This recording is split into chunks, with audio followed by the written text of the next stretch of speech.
I have another question for you before we conclude, which is, where does this debate go from here? It's become bigger now than at any time in Indian politics because there's a pushback against the Revdi culture from none less than the Prime Minister, which has never happened. This whole idea that the poor must be given, because the Prime Ministers and the BJP is trying to make the point that if there is something which leads to empowerment, you build something, it has a multiplier.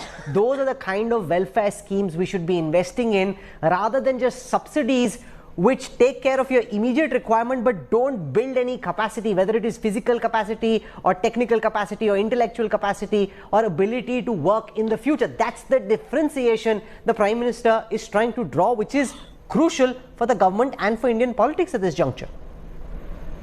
Well, first of all, I apologize. I only gave a time from 7 to 7:30. I have another thing to go to, so I'm going to drop off. I didn't expect to go on a debate. I was supposed to be interviewed by Akshay Nath.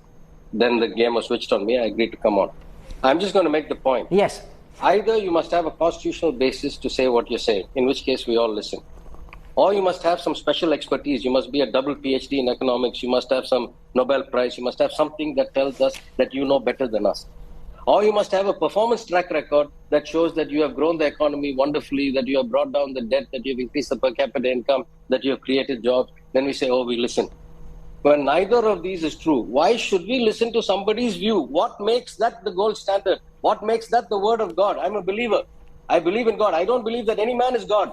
Why should I take somebody's perspective? The election gave me the right to do what I'm supposed to do. My chief minister gave me a job to do. I'm doing it well. I'm outperforming the union government by a lot. I guarantee I'll continue to do that for the next 3 years. We are huge net contributors to the union exchequer.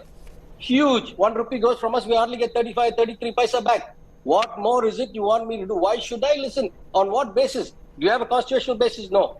Are you a financial expert? No. Do you have a Nobel Prize? No. Have you performed better than us? No. On what basis should I change my policy for you? Is this some like extra constitutional diktat that's coming from heaven? What are you talking about? Okay, you put up a very spirited defense.